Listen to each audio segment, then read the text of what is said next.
Hello সবাইকে সবাইকে শুভ দুপুর। কেমন আছো? আবার চলে এসেছি নতুন একটা ব্লগ নিয়ে তোমাদের সামনে। তোমরা সবাই কে কোথা থেকে দেখছো অবশ্যই কিন্তু একবার কমেন্টে জানিও। দিন যতই যাচ্ছে ততই কিন্তু গরমের তাপ ততই কিন্তু বাড়ছে, আর প্রত্যেকটা মানুষেরই কিন্তু শরীর কিন্তু ভীষণ পরিমাণে দুর্বল হয়ে যাচ্ছে। সেজন্যই দেখো আমারও শরীরটা এত গরম পড়েছে, তার মধ্যে এতটা পরিমাণে ঘাম ঝরছে।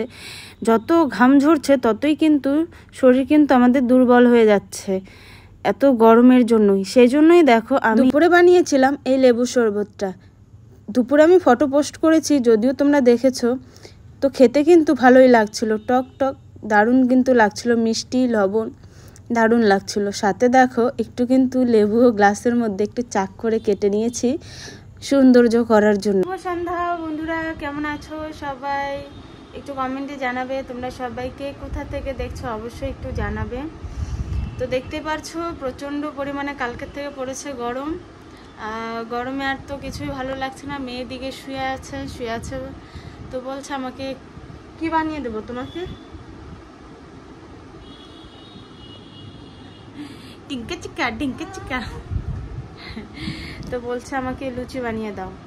দুপুরে যেহেতু ছোলার ডাল বানিয়েছিলাম তো বলছে লুচি বানিয়ে দাও, আমি লুচি খাবো। তো সেটাই আর কি, যাবো এই গরমের মধ্যে আবার যাবো রান্নাঘরে রান্না করতে। ও মা গো, এই গরমের মধ্যে রান্না করতে কি যে ভালো লাগে তোমাদের কি বলবো। আচ্ছা তোমরা কে কে আছো গরমের মধ্যে রান্না করতে ভালোবাসো আমার মতো? একটু কমেন্টে জানিও তো। আমি তো ভীষণ ভালোবাসি গরমের মধ্যে রান্না করতে। গরমের মধ্যে রান্না করলে কি হয় বলো তো, একদমই গরম লাগে না, আরও ঠান্ডা লাগে। মানে কি বলবো, ঠান্ডা লাগে, শরীর একদম ঠান্ডা ঠান্ডা কুলকুল হয়ে যায় গরমের মধ্যে রান্না করলে। তো তোমরাও সবাই গরমের মধ্যে রান্না করো, কিছু বানিয়ে খাও, দেখবে শরীর একদম ঠান্ডি ঠান্ডি কুলকুল হয়ে গেছে। বলেছো না? পরে মেয়ে যখন হঠাৎ করে বললো যে লুচি খাবে, ঘরে তো সাদা তেল ছিল না, সেই জন্যই দেখো একটুখানি সাদা তেল একটুখানি সর্ষের তেল দিয়ে আমি মিক্সড করে লুচিটা আর কি করলাম। গরম গরম লুচি। সোনা তুমি খেলছো? না, ডাল দিয়ে খাও। এই যে ডাল এখানে আছে, ডাল দিয়ে খেতে হয়। এটা ছোলার ডাল, খাও, খেয়ে দেখো টেস্টি হয়েছে। এ বাবা, এভাবে খেতে হয় নাকি ডাল? খেয়ে দেখো। হ্যাঁ দেখছো,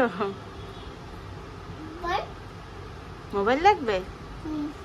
ঠিক আছে তাহলে সোনাকে মোবাইলটা দিয়ে নিই, আবার পরে আসছি তোমাদের সামনে। বলো তো। সোনা তো এখন খাচ্ছে আর আমি ঘেমে গেছি, এসি চালিয়েছি, তো মোবাইল চাচ্ছে, ওকে দিয়ে নিই। মোবাইলটাও খেয়ে নিই, কারণ মোবাইল ছাড়া খাবে না। তো খেয়ে নিই, পরে তোমাদের সামনে আবার আসছি। ওরে বাবা দেখো কি আদর করে আমাকেও একটু কিন্তু খাইয়ে দিচ্ছে, দেখতে পাচ্ছ?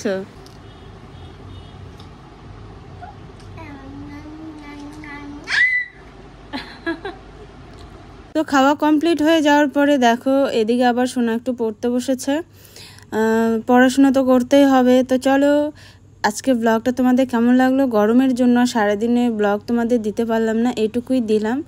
কেমন লাগলো অবশ্যই তোমরা একবার কমেন্টে জানিও। দেখা হচ্ছে নেক্সট ব্লগে। সবাইকে টাটা, গুড নাইট।